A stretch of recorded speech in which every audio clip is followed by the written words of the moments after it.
በስመ አብ ወወልድ ወመንፈስ ቅዱስ አሐዱ አምላክ አሜን። ሞቱን በሚመስል ሞት ከእርሱ ጋር ከተባበርን ትንሣኤውን በሚመስል ትንሣኤም ከእርሱ ጋር እንተባበራለን። እግዚአብሔር አምላክ ከሁሉ አስቀድሞ የነበረ ነው።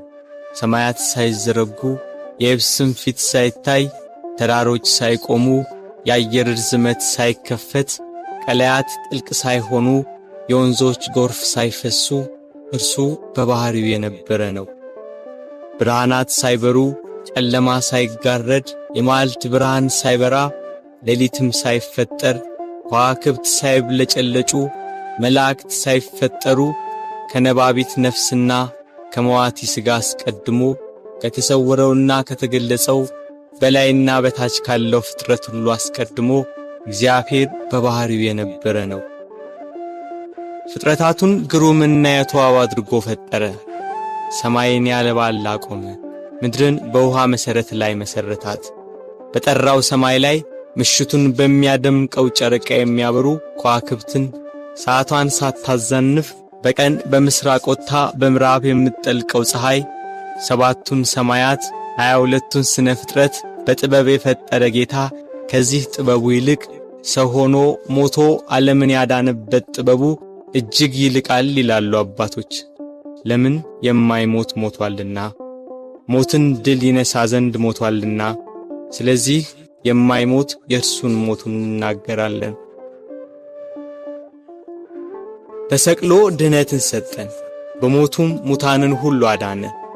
ሕይወት አዳኝ ሲሆን እርሱ በሥጋው መከራን ተቀበለ። ገንዘቡ እንደሆነ አድርጎ የሥጋ የነፍስን መከራ ተቀበለ። ሞት ገንዘቡ እንደሆነ እስኪነገርለት ድረስ ደርሶ አንድ እርሱ ብቻውን ስለ ሁሉ ሞተ። ከሰማይ በታች ያሉትን በደሙ ያድናቸው ዘንድ ሞተ። ጌታችን መድኃኒታችን ኢየሱስ ክርስቶስ አዳምን ከሞት ለማዳን በገባው ቃል ኪዳን መሠረት 5500 ዘመን ሲፈጸም ከድንግል ማርያም ከሥጋዋ ሥጋ ከነፍሷ ነፍስ ነስቶ ሰው ይሆን ዘንድ መጣ። ቅዱስ ዮሐንስ አፈወርቅ በቅዳሴው ከአባቱ ሳይወጣ መጣ፣ ከአኗኗሩ ሳይለይ ወረደ፣ ከሦስትነቱ ሳይለይ መጣ፣ ከአንድነቱም ሳይለይ ወረደ፣ ከዙፋኑም ሳይለይ በሥጋ ልጅ አደረ፣ ከምልአቱ ሳይወሰን በማኅፀን ተጸነሰ፣ በላይ ሳይጎድል በማኅፀን ተወሰነ፣ በታችም ሳይጨመርበት ተወለደ እንዳለ ቃል ከሰማይ ወርዶ ከቅድስት ድንግል ማርያም በነሳው ሥጋ ሰው በሆነበት በዚያ ዘመን ኢየሩሳሌም በሮም ግዛት ስር ነበረች። የሮሜ መንግሥት በዚህ ወቅት ከኢንግላንድ አንስቶ እስራኤልን ጨምሮ እስከ አረብ አገር ድረስ በወቅቱ የታወቀውን ዓለም ይገዛ ነበር። ሮም ገናና መንግሥት በነበረችበት በዚያን ጊዜ ሮማውያን ልዩ የዜግነት መብት ነበራቸው። የአዳምን ዕዳ በደል ሊሽር ከሲኦል ቁራኝነት ከዲያብሎስ ተገዥነት ነፃ ሊያወጣ በሥጋ ማርያም ወደ ምድር የመጣው እግዚአብሔር ወልድ ከምድር መልካም አቀባበልን አላገኘም። በቅዱስ ገብርኤል ብስራት ያለ ዘርአ ብእሲ ከድንግል ማርያም በቤተልሔም ሲወለድ ሁሉ ያለው አንዳች ያልጎደለበት በሰማይ በእጅ ያልተሠራ ግዛት ያለው እርሱ ምንም እንደሌለው በከብቶች በረት ተወለደ። በጥበብና በሞገስ ለእናቱ እየታዘዘ አደገ። በ30 ዘመኑ በዕደ ዮሐንስ በዮርዳኖስ ተጠመቀ። በዚያም የዕዳ ደብዳቤያችንን ፋቀልን። በዋለበት እየዋሉ ባደረበት እያደሩ ትምህርቱን የሚሰሙት የሚያዳምጡት በረከቱ። 5 ገበያ የሚሆን ሕዝብ ገሚሱ ቃሉን ለመስማት ሌላው ደም ግባቱ ያማረ መልኩ ሰው አይቶት አይጠግብም ነበርና የተወደደ ደም ግባቱን ለማየት ከፊሉ ኅብስት እያበረከተ ይመግብ ነበርና ከሚበላው ለመሳተፍ የቀረው በደዌ ዳኛ ባልጋ ቁራኛ የተያዙ በሽተኞች ከደዌያቸው እንዲያድናቸው ይከተለዋል። ከተራራ እየወጣ ከፍ ባለ ድምፅ ወንጌልን ይሰብካል። ለሁሉ እንደሚገባው በምሳሌ እያደረገ ሕይወት የሆነ ቃል፣ ሕይወት የሆነ አምላክ፣ ርዕሰ መምህር፣ ሊቀ ካህናት ጌታ የምሥራቹን ወንጌል አስተማረ። በሐዘን በመከራ ያሉ ሁሉ ቃሉን የሰሙ ታምራቱን የተመለከቱ ይጽናኑ ይደሰቱ ነበር። ላዘኑት መጽናናት፣ ለደከሙት ብርታት፣ ለወደቁት መነሳት፣ ለተቸገሩ ሁሉ ፈጥኖ ደራሽ፣ በጎደለ የሚሞላ የበረከት አባት በዶኪማስ ሰርግ በቃና ገሊላ ከእናቱ ከእመቤታችንና ከቅዱሳን ሐዋርያት ጋር ተገኘ። ውሃውን ወደ ወይን ጠጅ ለወጠ። እንጀራ አበርክቶ እስኪተርፍ መገባቸው። በውሃ ላይ እየተራመደ ተጓዘ። ነፋሳት ቃሉን እየሰሙ ተገዙለት። አጋንንት እየፈሩና እየተንቀጠቀጡ ሰገዱለት። ከብዙ ሰዎች ላይም ማራቃቸው። ድውያንን ፈወሳቸው። የሞቱትን አስነሳ።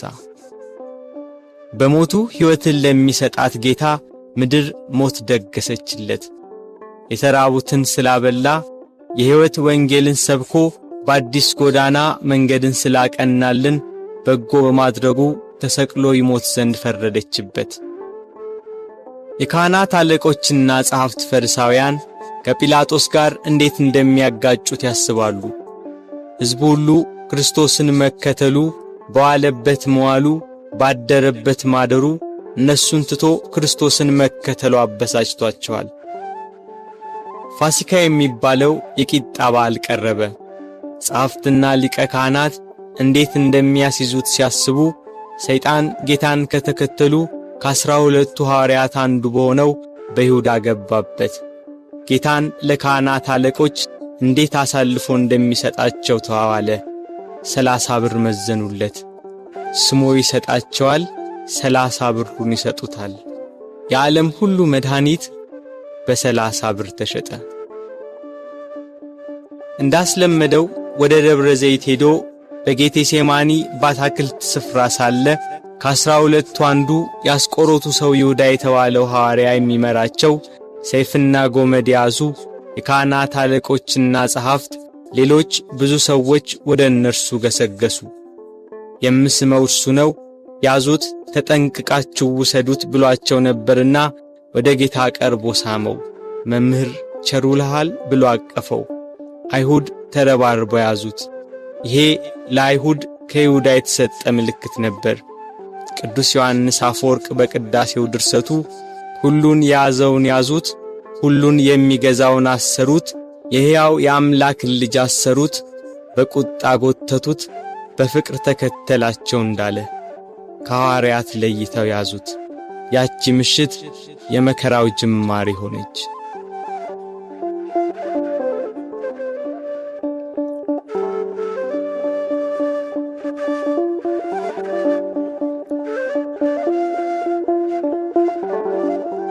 ሥጋዬን ቆርሼ ደሜን አፍስሼ መሥዋዕት ሆኜ አድንሃለሁ ብሎ ቃል ኪዳን የገባለት ጌታ ሞትን ያጠፋ ዘንድ የሞትን መውጊያ ይሰብር ዘንድ ለመታረድ እንደሚነዳ በሚሸልቱት ፊት እንደማይናገር እንደ የዋህ በግ በኋላቸው እየተከተሉ ጎተቱት።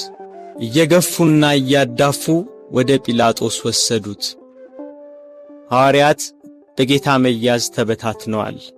የእረኛው መመታት መንጋውን በትኖታል። ይሁዳ ጌታን ለካህናት አለቆችና ለሮም ወታደሮች አሳልፎ ከሰጠው በኋላ ዳግም ወደዚህ አካባቢ ዝር አላለም። ድንግል ማርያም የፋሲካን በዓል ማክበርን ስታስብ የልጇን መያዝ ሰማች። ልጇ መከራ ወደሚቀበልበት፣ አይሁድ ግፍ ወደሚፈጽሙበት ወደ ኢየሩሳሌም እንዲወስዷት ከሐዋርያት አንዱን ፈለገች። አይሁድን ስለፈሩ ሁሉም ጥለዋት ሸሽተዋል። ከጴጥሮስ ጋር ለመሄድ ጴጥሮስን ፈለገች። እሱስ የካህናት አለቆችን ስለፈራ ልጅሽን አላውቀውም ብሎ ሸሽቶ ተደብቋል አሏት። ዳግመኛ ስለ ወንድሙ ስለ ያዕቆብ ጠየቀች። እሱም ሲይዙት ልብሱን ጥሎ ሸሽቷል አሏት። እንድርያስን ፈለገች። እሱስ ከልጅሽ ጋር ወደ ከተማ አልመጣም አሏት። ቶማስም እንዲሁ ሸሽቷል። በርተሎሜዎስን ጠየቀች። ከሁሉ አስቀድሞ ሸሽቷል አሏት። ፊልጶስን ጠየቀች። እሱስ አንድ ጊዜም አልታየም አሏት። ማቴዎስን ጠየቀች። እሱማ ግብር ተቀባይ ስለነበር ከሁሉ ይልቅ ፈርቶ ተሸሽጓል አሏት። ሁሉንም አንድ በአንድ ጠየቀች። ከእርሱ ጋር ወደ ቀራንዮ ከሄደ ከዮሐንስ በቀር አንድም አላገኘችም።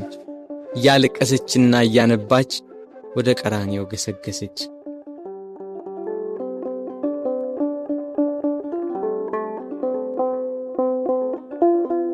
ሁሉም ፈርተው ተሸሽገዋል። አንድስ እንኳን አብሮት የሚሆነው መከራውን የሚጋራው ባለመኖሩ እኒያ ጸሐፍትና የካህናት አለቆች ይግባኝ ብሎ የሚጠይቃቸው፣ ተዉ ብሎ የሚከለክላቸው፣ በቃችሁ ብሎ የሚያግዳቸው ባለመኖሩ በመድኃኔ ዓለም ላይ መከራና ሥቃይ ያበዙበት። ጲላጦስ እንደ ሕጋቸው ሞት እንዲፈርድበት አደባባይ አቆሙት። ሊቃነ መላእክት በመፍራትና በመንቀጥቀጥ ከፊቱ የሚቆሙለት እርሱን በአደባባይ አቆሙት። ይህ ሰው ሕዝባችንን ሲያጣምም፣ ለቄሳር ግብር እንዳይሰጥ ሲከላከል፣ ደግሞም እኔ ክርስቶስ ንጉሥ ነኝ ሲላገኘ ነው ብለው አሳጡት። ሰንበትን የማያከብር የእግዚአብሔር ወገን ያይደለ ነው እያሉ አጣሉት፣ አካሰሱት። እርሱ ግን በሰንበት የታመሙትን አዳናቸው፣ የሞቱትንም አስነሳቸው። በምኵራብ ውስጥ እጁ የደረቀች አንድ ሰው አገኘ። አይሁድ ግን ያጣሉት ያካሰሱት ዘንድ በሰንበት ያድነው እንደሆነ ብለው ይጠባበቁ ነበር። ጌታም እጅህን ዘርጋ አለው።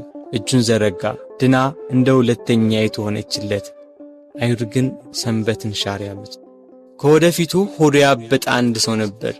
ጌታችንም ይህንን ሆዱ ያበጠውን ሰው ይዞ በሰንበት አድኖ ሰደደው። አይሁድ ግን ሰንበትን ሻር ያሉት። በሰንበት ሲያልፍ ዕውር ሆኖ የተወለደ ሰው አገኘ። በምራቁ አፈር ለውሶ ዓይኑን ቀብቶ ሄደህ በፈሳሽ ውሃ ታጠብ አለው። ሄዶ ታጠበ፣ እያየም ተመለሰ። አይሁድ ግን ሰንበትን ሻር ያሉት። በጲላጦስ ፊት ያቀረቡት የወንጀል ክስ ጲላጦስን ይሰው ወንጀለኛ ነው ሊያሰኘው ግን አልቻለም፣ በቅናት እንዳስያዙት ያውቃልና። ጲላጦስ ለተሰበሰበው ሕዝብና ለጸሐፍት ፈሪሳውያን እኔ በዚህ ሰው አንዳችን በደል አላገኘሁበትም፣ እናንተ እንደ ሕጋችሁ ወስዳችሁ ቁጡት አላቸው። ካህናት አለቆች ተንጫጩ። ከገሊላ ጀምሮ እስከዚህ ድረስ በይሁዳ አውራጃ እያስተማረ ሕዝቡን ያውካል እያሉ ሁሉም ጮኹ። ጲላጦስ ገሊላ የሚለውን ቃል ሲሰማ የገሊላ ሰው እንደሆነ ብሎ የገሊላ ሰዎችን ጠየቀ። የገሊላ ሰው መሆኑን ሲረዳ ይሄ የሄሮድስ ግዛትን የሚመለከተው ብሎ ወደ ሄሮድስ ላከው። ያን ጊዜ ሄሮድስ በኢየሩሳሌም ሳለ ጌታ ወደ እርሱ ተላከ። ጌታችን ኢየሱስም እርሱ የምድራውያንና የሰማያውያን ገዢ ሲሆን በትሕትና ሄደ። አይሁድ እየገፉና እያዳፉ ሄሮድስ ዘንድ ወሰዱት።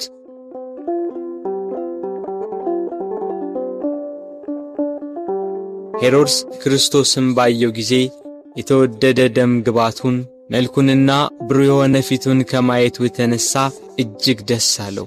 ስለ እርሱ ብዙ ሥራውን በሰማ ጊዜ ሊያየው ከብዙ ቀን ጀምሮ ይመኝ ነበርና።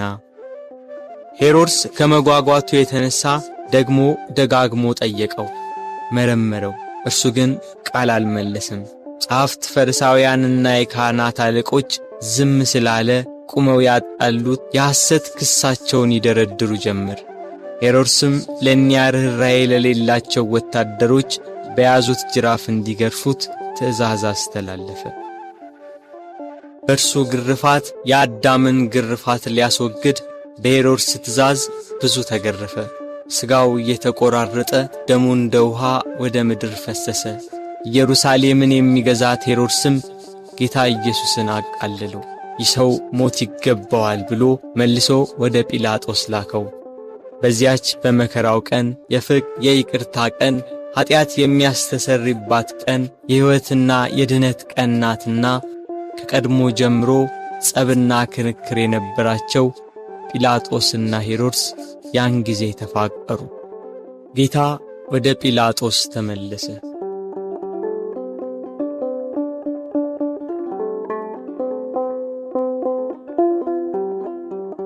ጲላጦስ ሄሮድስ ወደ እርሱ መመለሱን ሲረዳ ለተሰበሰበው ሕዝብ ወደ ሄሮድስ ላኩት። እርሱም መልሶ ላከው። እነሆ እሱም ለሞት የሚያበቃ የሠራ የለም፣ ስለሆነ ገርፌ ልተወው በማለት ተናገራቸው። ካህናት አለቆች ግን ለተሰበሰበው ሕዝብ እየተሽለኮለኩ ኢየሱስን ስቀልልን፣ በርባንን አድንልን ብላችሁ ለምኑ ብለው ለሕዝቡ ሁሉ ነገሯቸው። የካህናት አለቆች የቅናት ስሜታቸው ረካ።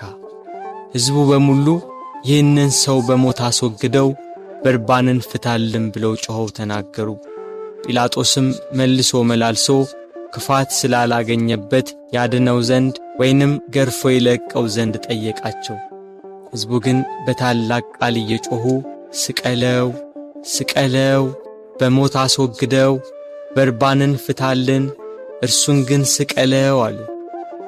በንጹሕ ደም የታጠበ ብዙ ነፍሳትን የገደለ ሽብር፣ ዋይታና ሁከት ያነገሰ በርባን ይፈታልን፣ በደል ያልተገኘበት ንጹሕ ባሕሪ ክርስቶስ ግን ይሰቀል አሉ።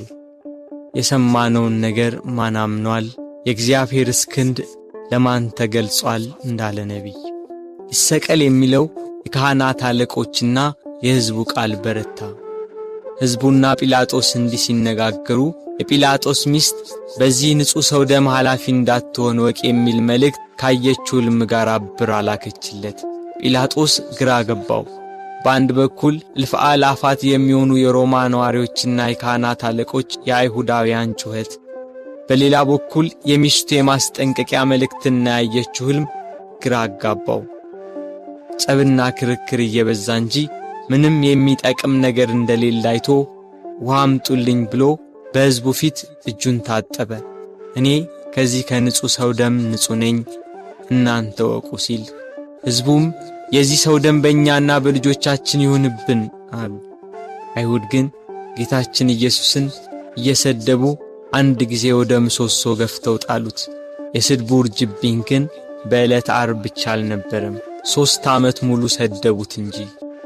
የዮሴፍ ልጅ ነው፣ የሳምራዊ ሰው ነው፣ አጋንንትን ካለቆቻቸው እየተነጋገረ ያወጣል ያሉ የስድብ መዓት አወረዱበት። አጋንንት ያደሩባቸው ሰዎች ግን ከአይሁድ 1000 ጊዜ ተሽለው ምስክር ሆኑት።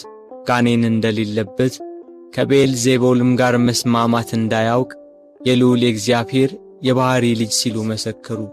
አይሁድ ግን ኃጥእ፣ በደለኛ፣ ክፉ አድራጊ፣ የሚያስት፣ የሚሳደብ ነው እያሉ ዘበቱበት። ጌታችን ግን በባሕሪው ንጹሕ፣ በአነዋወሩ ክቡር፣ እውነተኛም ነው። ስለ ኀጢአት ከእናንተ የሚከራከረኝ ማን ነው ብሎ አይሁድን እንዳላቸው እርሱ ኃጥእ አይደለም። አንድ ቀን አንዲት ሴት ስትሴስን አግኝተው በሙሴ ሕግ መሠረት ሊፈርዱባት ጸሐፍት ፈሪሳውያን ወደ እርሷ መጧት። ያችን ሴት ኀጢአትሽ ተሰረየልሽ፣ ዳግም አትበድዪ ያላትን አምላክ አይሁድ ግን እርሱን ኃጥእ አሉት። በዘኬዎስ ቤት ሽቶ የቀባችውን እግሩንም በእንባ ያጠበችውን በራሷ ጠጉር የጠረገችውን ያችን ሴት ብዙ ኀጢአቷን ይቅር አላት፣ ብዙ ወደዋለችና። ኀጢአትን ይቅር የሚል በጎ የሚሠራ እንደዚህ ያለውን አምላክ ገፉት፣ ሰደቡት። ይገርፉትም ዘንድ እግሮቹንና እጆቹን ከድንጋይ ጋር የኋሊት አሰሩት። ካሰሩትም በኋላ በማከታተል ጭፍሮች ይገርፉት ጀመር።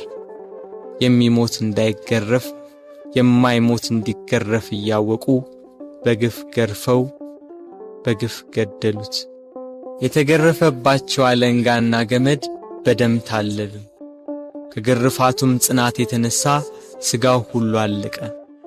የማይገረፍ አምላክ ሥጋን በመልበሱ ሰውን ለማዳን የሰውን ሥጋ ለብሶ በመምጣቱ ተገረፈ። የመላእክት ሰራዊት በፍጹም መደንገጥ ለሚሰግዱለት እየዘበቱ በፊቱ ተንበረከኩ። ቅዱስ ዮሐንስ አፈወርቅ በቅዳሴ ድርሰቱ የጌታ ትሕትናና ዝምታ ቢገርመው ይህን ያህል ትሕትና እንደምን ያለ ትሕትና ነው!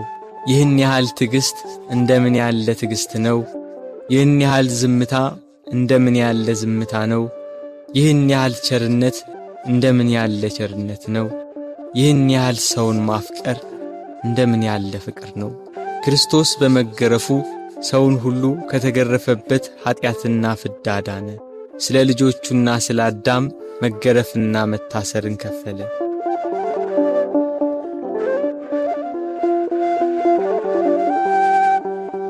ጲላጦስ በሕዝቡ ላለመጠላት በአይሁዳውያን ለመወደድ ፍቃዳቸውን ለመፈጸም ስቀሉት ብሎ ጌታችንን ለአይሁድ ሰጣቸው።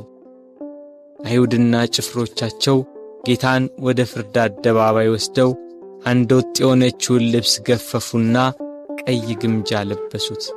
እንደ መብረቅ የሚያንጸባርቅ እንደ በረዶ ነጭ የሆነ ልብስ የሚለብስ ሲሆን ለመዘባበት ቀይ ሐርና ነጭ ሐር አለበሱት። ለኪሩቤል የመብረቅ ልብስ፣ ለሱራፌል ግርማ ያለ ልብስ የሚያለብሳቸው እሱን ቀይ ግምጃ ለበሱት። በሳት በተጋረደ ዙፋን ላይ የሚቀመጥ እሱን በመዘባበቻ መቀመጫ ላይ ያስቀመጡት። ከዘንባባና ከሾህ ጋር የታተቱ በመርፌ አምሳል የተሠሩ 50 ሾኮች ያሉበት የመገዳደሪያ አክሊል አቀዳጁት። እኒህ ሾኮቹ እስከ ራሱ አጥንት ድረስ ገቡ። የሕይወት መገኛ እርሱን የሾህ አክሊል አቀዳጁት። መላእክትን የብርሃን ራስ ቁር የሚያቀዳጃቸውን የነገሥታት ገዢ የሚሆን እሱን የሾህ አክሊል አቀዳጁት። በሾህ አክሊሉ የተጎዳው ራሱ ደም አዘነበ፣ ፊቱ ደም ለበሰ፣ ሰውነቱ ሁሉ በደም ተጠመቀ። በቀኝ እጁ ዘንግ አስያዙት፣ ሊያሽሟጥጡ ከፊቱ እየወደቁ እጅ ነሱት። የአይሁድ ንጉሥ ሰላም ላንተ ይሁን እያሉ ዘበቱበት። የመላእክት ሰራዊት እየደነገጡ የሚሰግዱለትን፣ ሥልጣናት ሊቃናት እየፈሩ ለሚሰግዱለት ለሱ አይሁድ ግን በትዕቢት እጅ ነሱት። ይህ አላስደስት ሲላቸው ከሰው ልጆች ሁሉ ይልቅ ደም ግባቱ በሚያምር በጌታችን ላይ አይሁድ ምራቃቸውን ተፉበት። ፊቴን አይቶ የሚቆም የለም ብሎ በተናገረ በጌታችን ፊት ላይ ተፉበት። እርሱ ግን ምራቃቸውን ተጸይፎ ፊቱን አልመለሰም። የሚያስጸይፍ ምራቅን በፊቱ ላይ በመቀበሉ በኃጢአት የተቋቆረና የኃጢአት ቅባት የተቀባ ፊታችንን ደስ በሚያሰኝ ቅባቱ ብሩህ አደረገው። ራሱን በበትር ፊቱን በጥፊ መቱት። ኪሩቤል ፊቱን ከማየት የተነሳ በሳት አጥናፍ የሚሰውሩት ያልበደላቸውን እሱን አይሁድ ፊቱን መቱት። ፊቱ እንደ መንፈስ ቅዱስና እንደ አባቱ ሲሆን በሥጋው ፊቱን በጥፊ መቱት። ከፊቱ ግርማ የተነሳ ፍጥረት ሁሉ የሚርድ የሚንቀጠቀጥለትን አምላክ ፊቱን በጥፊ መቱት። መከራውን ስቃዩን አበዙበት። ሕዝቡም የለበሰውን ልብስና የተቀዳጀውን የሾህ አክሊል ሲመለከቱ ስቀለው ስቀለው ስቀለው እያሉ ጮኹ። ጲላጦስም ይኸው ወስዳችሁ ስቀሉት ብሎ ሰጣቸው። አይሁድና የካህናት አለቆች 17 ክንድ የሚሆን የተመሳቀለ እንጨት አሸክመው ሊሰቅሉ ወሰዱት። ጉዞ ከኢየሩሳሌም ቅጥሮች ወደሚገኝ ወደ ቀራንዮ።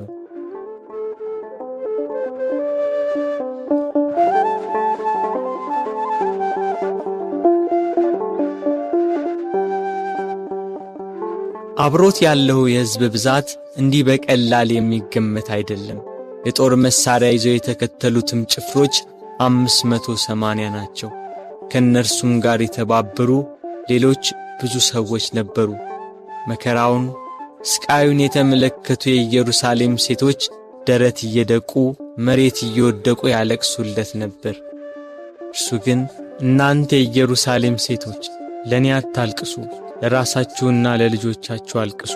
መካን የሆኑ ያልወለደችም ማኅፀን ያላጠቡም ጡቶች ንዑዳን ክቡራን ናቸው የሚባልበት ወራት ይመጣል። በዚህ በርጥብ እንጨት እንዲህ ያደረጉ ደረቅ ቢያገኙ እንዴት ይሆኑ? መስቀሉን እንደያዘ ወደ ምድር ተደፋ።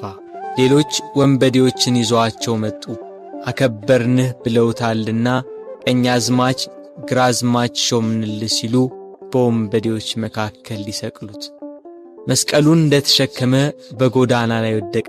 ተጨነቀ፣ ተሰቃየም፣ አፉንም አልከፈተም።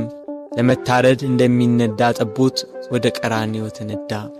ወደ ሰርጉ የተጠሩትን ሰዎች በመታረዱ ደስ የሚያሰኝ የላም ፍሪዳ ነውና እስከሚሰቀልበት ቦታ ድረስ በበትር እየመቱ እየገፉና እያዳፉ ወሰዱት። ቀራንዮም እንደደረሰ ከመስቀሉ ላይ በጀርባው አስተኙት። በሸላቾቹ ፊት ዝም እንደሚል በግ እንዲሁ አፉን አልከፈተም እንዳለ ነቢይ ከመስቀሉ አውጥተው ወደ ላይ ክንድ ያህል በተረፈ ችንካር ላይ በጀርባው አስተኙት። ይኸው ችንካር በደረቱ ዘልቆ ወጣ። ደረቱን ከመስቀሉ ጋር በአንድ ችንካር በጀርባው ሲወጣ ቸነከሩት። መላእክት ግን በደረቱና በጀርባ የፈሰሰውን ደም በሳት ጽዋ ተቀበሉት። እጆቹን ከመስቀሉ ዳርቻ እስኪደርስ ድረስ በገመድ እየጎተቱ በሁለት ችንካር ቸነከሯቸው። መላእክት ግን የእጆቹን ደም በሳት ጽዋ ተቀበሉ። የታመሙትን በእጆቹ ስላዳናቸው፣ በእጆቹ ለምጻሞችን ስላነጻቸው፣ የዕውሮቹን ዓይን በእጆቹ ስላዳነ፣ በእጆቹም የሞቱትን ስላስነሣ፣ አይሁድ ግን እጆቹን በመስቀል እግሮቹንም በአንድ ችንካር ቸነከሯቸው። መላእክት ግን የእግሮቹን ደም በሳት ጽዋ ተቀበሉ። ፀሐይ ከወትሮዋ ለየት ብላ በአናት ላይ ልትሆን ታዘግማለች። ግርግሩ ጩኸቱ እንደቀጠለ ነው። የክርስቶስም ሥቃይ እንደዛው። ችንካሮቹ ተመተው እንዳበቁ በእንጨት መስቀል ላይ ሰቀሉት።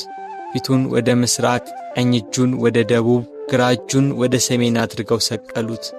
እርሱ ግን ስለ ዓለሙ ድነት በማዕዘነ ምድር ወደ ላይ፣ ወደ ታች፣ ወደ ግራና ወደ ቀኝ ሆኖ እንደ መጋረጃ በእንጨት ላይ ተሰቀለ።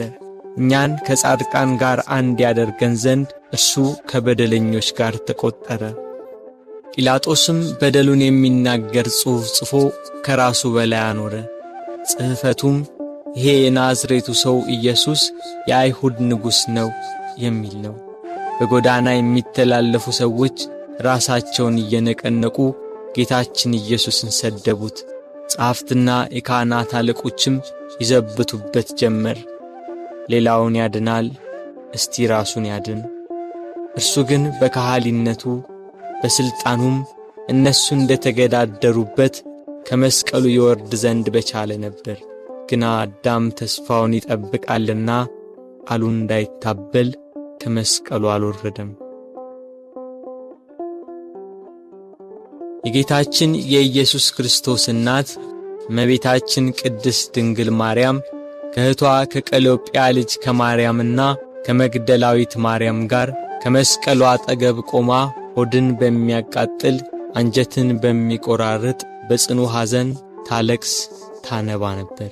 በድንግልና ስለ ጸነሰችው ስለ ተወደደ ልጇ ድንግል ማርያም ለምን አታለቅስ? 9 ወር ከ5 ቀን በማኅፀኗ ስለ ወሰነችው ልጇ ድንግል ማርያም ለምን አታለቅስ?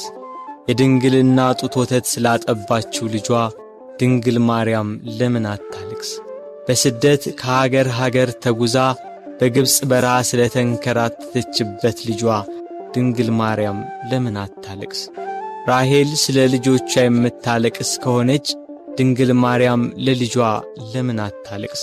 ራሔል ከአንድ ቦታ ወደ አንዷ ይዛቸው ላልተሰደደችው ልጆቿ የምታለቅስ ከሆነ ድንግል ማርያም በስደትና በስቃይ ወደ በረሃ ለተሰደደችው ልጇ ለምን አታለቅስ? መቃብራቸውን ላላየችው ልጆቿ ራሔል የምታለቅስ ከሆነች ድንግል ማርያም የታተመ የልጇን መቃብር እያየች ለምን አታለቅስ? የ12ቱ ነገድ አባት ሽማግሌው ያዕቆብ ስለ ልጁ ስለ ዮሴፍ ያለቀሰው ለቅሶ ዛሬ አዲስ ሆኖ ተገኘ። ያዕቆብ ልጁ ዮሴፍን ወንድሞቹ ሲያስሩት አላየም። ድንግል ማርያም ግን ልጇ በመስቀል ላይ ተቸንክሮ አይተዋለች። ያዕቆብ ዮሴፍን ወንድሞቹ ከጉድጓድ ሲጥሉት አላየም። ድንግል ማርያም ግን በአይሁድ አደባባይ ልጇን ተሰቅሎ አይተዋለች። ያዕቆብ ዮሴፍን ልብሱን ገፎ ሲሸጡት አላየም። ድንግል ግን ይሁዳን ለ30 ብር ሲሸጠው አይታለች። ያዕቆብ በልጁ ደም ሳይሆን የበግ ደም አይቶን ያለቀሰ። መለኮት የተዋሃደው የክርስቶስ ደም ግን ድንግል በምታለቅስበት ጭንጫ ላይ ፈሰሰ። ስለዚህ አለቀሰች። ስለ ተወደደ ልጇ ለምን አታለቅስ? 7ቱ የመላእክት አለቆች መጥተው አረጋጓት፣ አጽናኗት። እርሷ ግን በመስቀል ላይ ሆኖ የሚሰቃይ ልጇን እያየች ልቅሶ መተውን መጽናናትን እምቢ አለች። አባቷ ዳዊት እሳት በሆነ ፈረስ ተቀምጦ መጥቶ አጽናናት። እርሷ ግን ልቅሶ መተውን አልቻለችም።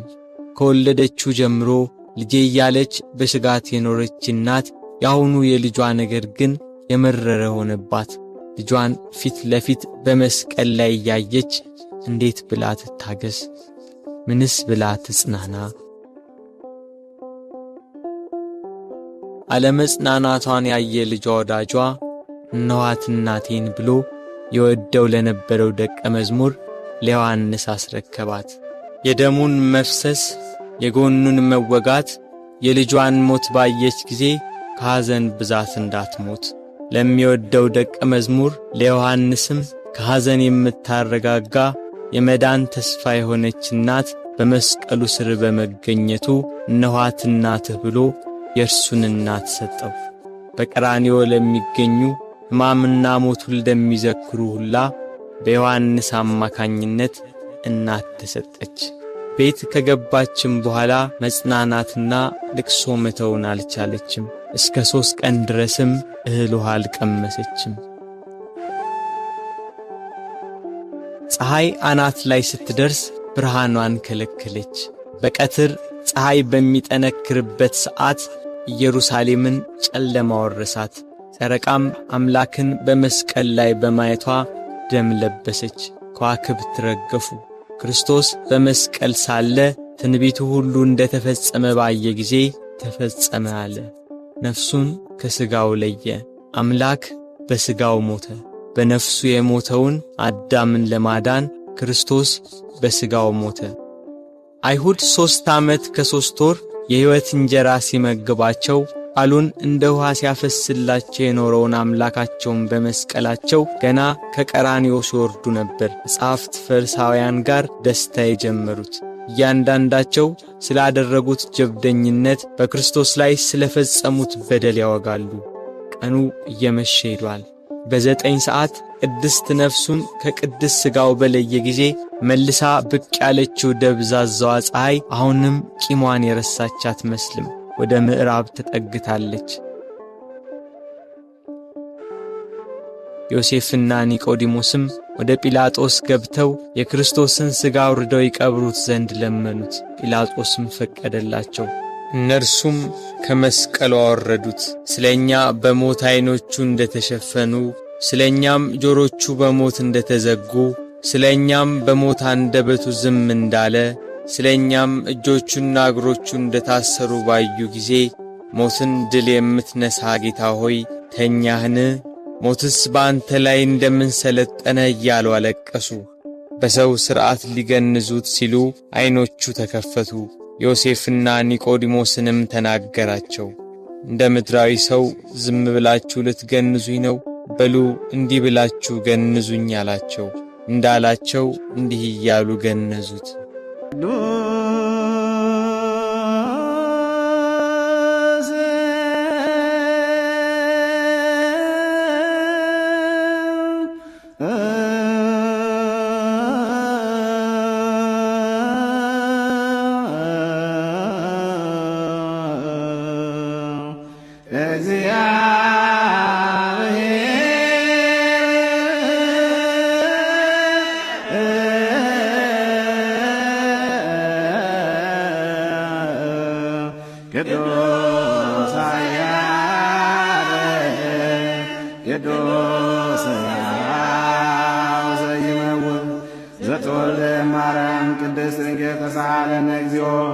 ቅዱስ እግዚአብሔር ቅዱስ ኃያል ቅዱስ ሕያው ዘይመውት ዘተጠምቀ በዮርዳኖስ ዘተሰቅለ ዲበ መስቀል ተሳሃለነ እግዚኦ።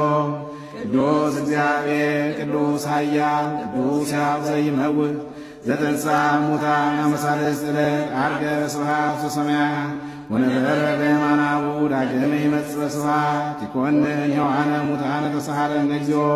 ስብሐት ለአብ ስብሐት ለወልድ ስብሐት ለመንፈስ ቅዱስ ይእዜኒ ወዘልፈኒ ወለዓለመ ዓለም አሜን ወአሜን። ለይኩን ለይኩን ቅዱስ ስሉስ እግዚአብሔር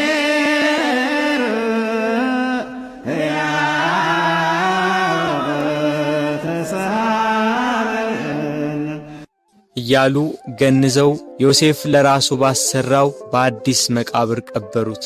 መቃብሩን በታላቅ ድንጋይ ገጠሙት። የካህናት አለቆችና ፈሪሳውያን ተሰባስበው መቃብሩን እንዲያስጠብቅ ደቀ መዛሙርቱ ተነስቷል ብለው ሕዝቡን እንዳያውኩ ለጲላጦስ ነግረው በ4 ሹማምንቶችና በ400 የአይሁድ ጭፍሮች የጌታችን የኢየሱስን መቃብር አስጠበቁ። ጠባቂዎችም እስከ 3 ቀን ድረስ እየጠበቁ ተቀመጡ።